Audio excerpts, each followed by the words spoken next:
Okay, for section 3 here, we're going to look at some properties of liquids, and intermolecular attractions help us understand properties in liquids and solids, and we're going to look at two important properties, viscosity and surface tension. So we're going to start out here with viscosity. Okay, viscosity you should have heard before, okay, but if you don't know what it is the resistance to flow, okay, and that's what viscosity is.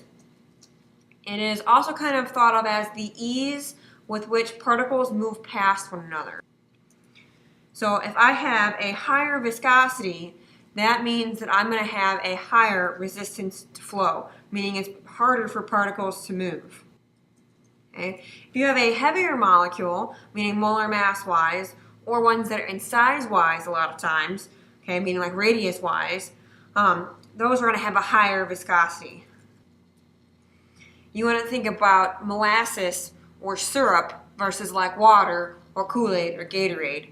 Okay, a heavier molecule is going to have a harder resistance to flow. It's not going to move quite as easily. Okay, now viscosity does change with temperature. If you have a higher temperature, that means you're going to have a lower viscosity, or you are less viscous.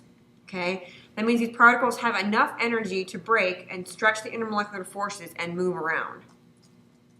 If you think about like syrup, okay, if you heat up the syrup, it's going to have a lot lower viscosity. It's going to be a lot easier to move around, okay, because the particles now have a lot more energy, so they can break those intermolecular bonds between them or stretch them apart, and they can actually move around now. The next thing we're going to look at is surface tension. Okay, surface tension is caused by the imbalance of intermolecular forces. What happens here is that particles at the top have nothing to bond with, so they bond back down below the particles below it. So like these particles here up top, and water has a very high surface tension.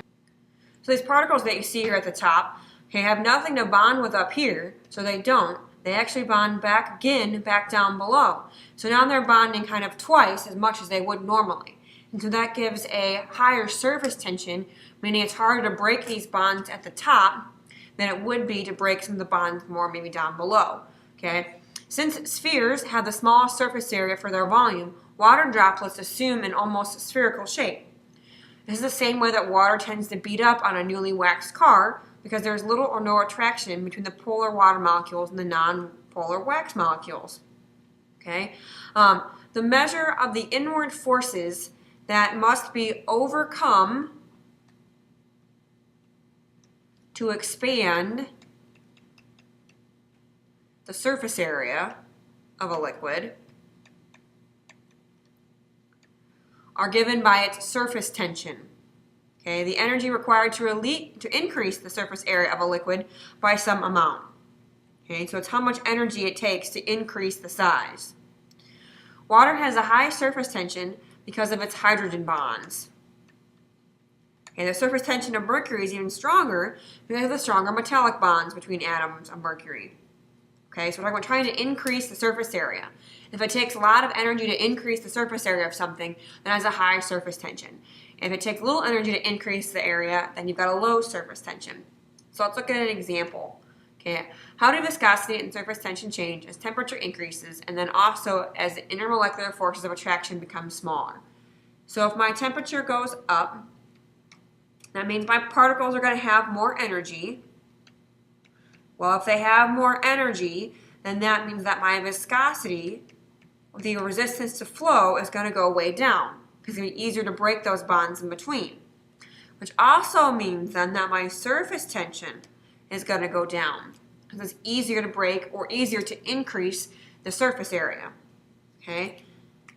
Now, if you have your forces in between, or forces of attraction between, are going to go down, that means they need less energy to break them apart, which means that my viscosity is going to go down, which means my surface tension also is going to go down.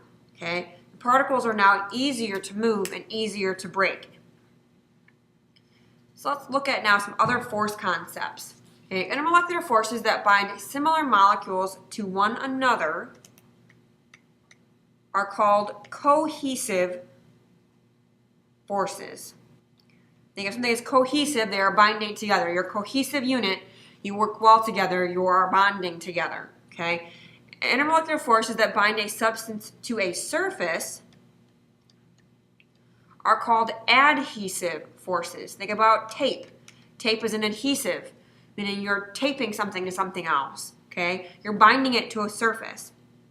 Okay, water placed in a glass tube adheres to the glass because the adhesive forces between the water and the glass are even greater than the cohesive forces between water molecules.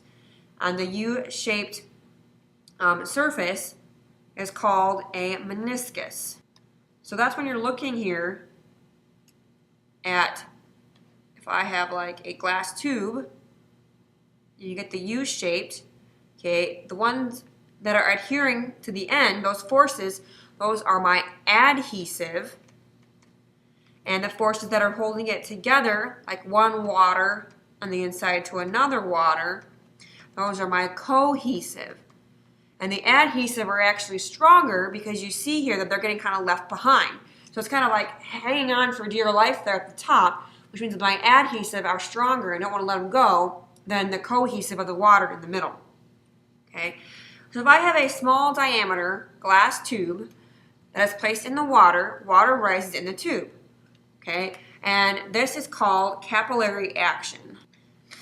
And the adhesive forces between the liquid and the walls of the tube tend to increase the surface area of the liquid, right? Because they're kind of hanging on there for dear life here at the top.